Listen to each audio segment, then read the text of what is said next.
தாமிரபரணி நீரை Pepsi, Coke ஆகிய பன்னாட்டு குளிர்பான நிறுவனங்களுக்கு வழங்க நிரந்தர தடை விதிக்க வேண்டும் என போராட்டம் நடைபெற்று வருகிறது. நெல்லை சந்திப்பு பகுதியில் நடைபெற்று வரும் இப்போராட்டம் குறித்து செய்தியாளர் நாகராஜனிடம் கேட்கலாம்.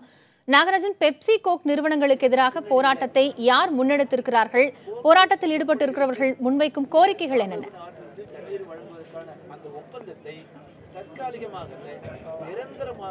காயத்ரி, நெல்லை தாமிரபரணி ஆற்றங்கரையில் நாம் பார்க்கக்கூடிய இந்த இடத்தில் தான், அதாவது ஆற்றங்கரைக்கு அருகிலேயே மிகப்பெரிய ஒரு அளவில் ஒரு போராட்டம் நடைபெற்று வருகிறது. இந்த போராட்டம் என்பது சிபிஎம் சார்பில், அதாவது மார்க்சிஸ்ட் கம்யூனிஸ்ட் கட்சி சார்பில் மாபெரும் ஒரு சத்தியாகிரக போராட்டம் என்று அறிவிக்கப்பட்டு நடைபெற்று வருகிறது. இந்த கோரிக்கையை பொறுத்த வரைக்கும், அதாவது இவர்கள் முக்கிய கோரிக்கையாக சொல்வது என்னவென்றால், அதாவது தாமிரபரணி ஆற்றிலிருந்து நாளொன்றுக்கு 33 லட்சம் லிட்டர் வரைக்கும் தண்ணீர் என்பது கோக் மற்றும் பெப்சி ஆலைகளுக்கு கொடுக்கப்படுகிறது. இந்த திட்டத்தை முழுமையாக ரத்து செய்ய வேண்டும், அதாவது இதற்கான அறிவிப்பை முழுமையாக ரத்து செய்ய வேண்டும்.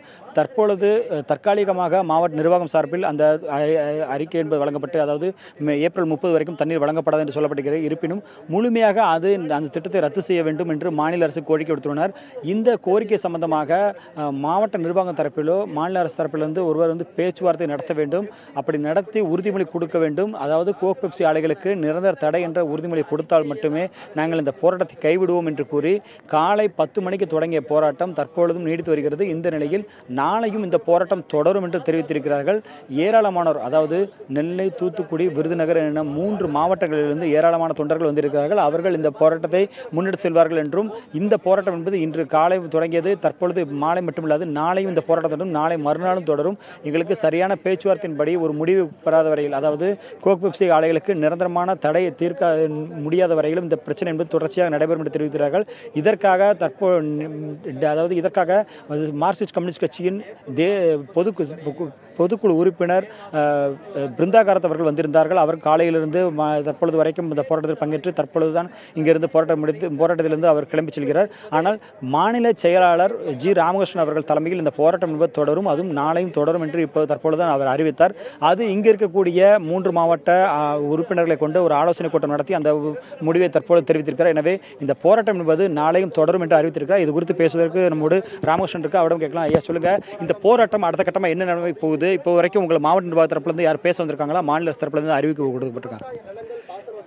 மார்க்சிஸ்ட் கம்யூனிஸ்ட் கட்சி சார்பாக இந்த 3 மாவட்டத்தினுடைய நெல்லை, தூத்துக்குடி, விருதுநகர் மாவட்டத்தில் 70 லட்சம் மக்களுடைய வாழ்வாதார கோரிக்கை வைத்து நாங்கள் போராட்டத்தை துவக்கணும். இந்த ஜீவநதி தாமிரபரணி ஆற்றில் கோக், பெப்சி 2 கம்பெனிகளுக்கு ஒரு நாளைக்கு 33 லட்சம் லிட்டர் தண்ணி எடுப்பதற்கு அரசாங்கம் அனுமதி அளித்து தண்ணி எடுத்து குளிர்பானங்கள் மட்டுமல்ல, அவங்க அக்வாஃபைனா கிண்லே என்ற ஒரு மினரல் வாட்டர் தயாரித்து விற்பனை செய்கிறாங்க. 1 லிட்டர் தண்ணிக்கு 3.25 பைசா தான் அரசுக்கு அவங்க கட்டணமாக செலுத்துகிறாங்க.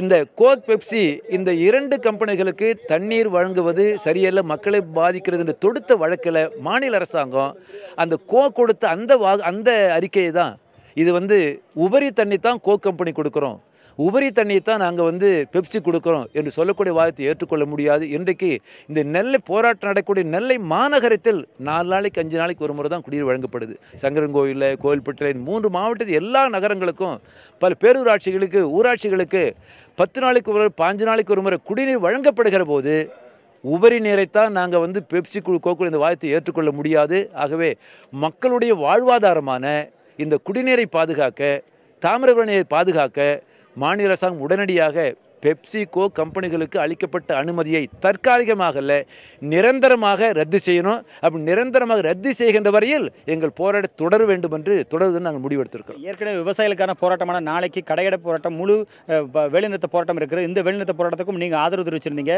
இந்த சூழ்நிலையில் நாளைக்கு இந்த போராட்டம் எந்த அளவுக்கு, எந்த மாதிரியான நடைபெறும்? தமிழகம் வரலாறு காணாத அளவுக்கு வறட்சியால் பாதிக்கப்பட்டிருக்கு. அந்த வறட்சியால் பாதிக்கப்பட்ட மக்களுக்கு ஆதரவாக விவசாயத்தை பாதுகாக்க, விவசாய தொழிலாளிகளை பாதுகாக்க, குடிநீர் பற்றாக்குறை போக்க, வறட்சியால் தற்கொலை செய்து கொண்டு மாரடைப்பால் இருந்த அந்த விவசாய குடும்பங்களுக்கு இழப்பீடு வழங்க ஒரு மகத்தான முழு அடை போராட்டம் நடைபெறுகிறது. அந்த முழு அடை போராட்டத்தில் வைத்திருக்கக்கூடிய ஒரு கோரிக்கை என்பது இந்த குடிநீர் பற்றாக்குறை போக்க வேண்டும் என்பது. அப்படி வருகிற போது தான் அந்த நாளை நடைபெறக்கூடிய அந்த போராட்டத்தில் முன்வைத்திருக்கக்கூடிய கோரிக்கைகள் ஒன்று விவசாயிகளுடைய பொதுமக்களுடைய வாழ்வாதாரத்தை பாதுகாப்பது. அந்த அடிப்படையில் நாளை போராட்டம் தொடரும். நாளை மறுநாளும் இந்த நிரந்தரமாக அந்த பெப்சிகோக்கு அளித்த அனுமதியை ரத்து செய்கிறவே எங்கள் போராட்டம் தொடரும்.